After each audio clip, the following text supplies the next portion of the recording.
Today, I want to start with something I don't know who's even behind, but I have a hard time feeling as though this is actually a conservative group, because I want you to look at this poster. It's for January 17th. The largest armed protest ever to take place on American soil is scheduled. Please do not get involved in any of this. I'm begging you, please. First of all, I don't know who's behind this, but this is extraordinarily dangerous.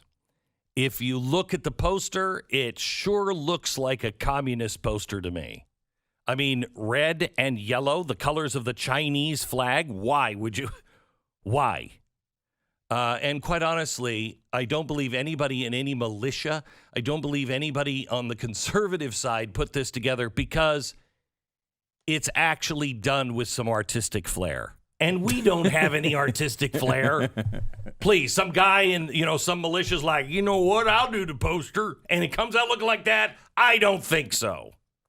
There's an element of the left that is itching for you to go to this. Well, let me give you why. Okay, so remember, how many people were actually in the Capitol that engaged in violence?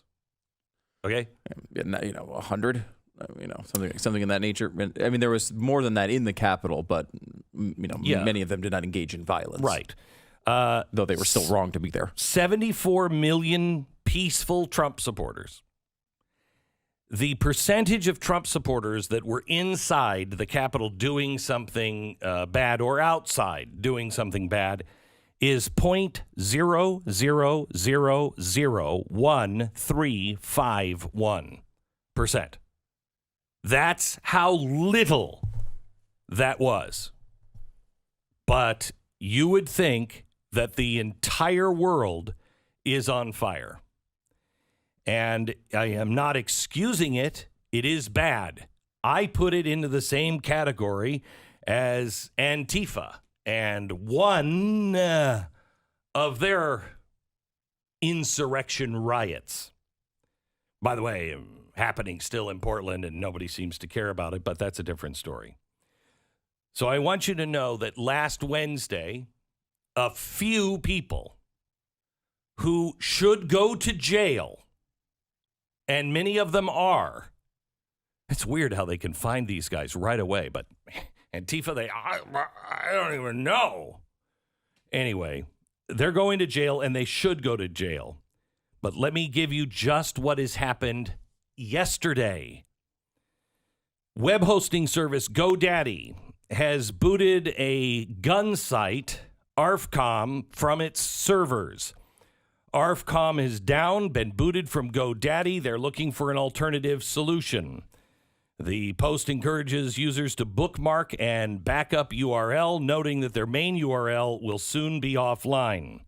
The news comes as big tech companies have created controversy over the banning of social media network Parler, which bills itself as a platform for more open, free speech. Okay. Amazon's partner, GoDaddy, has now banned a gun site.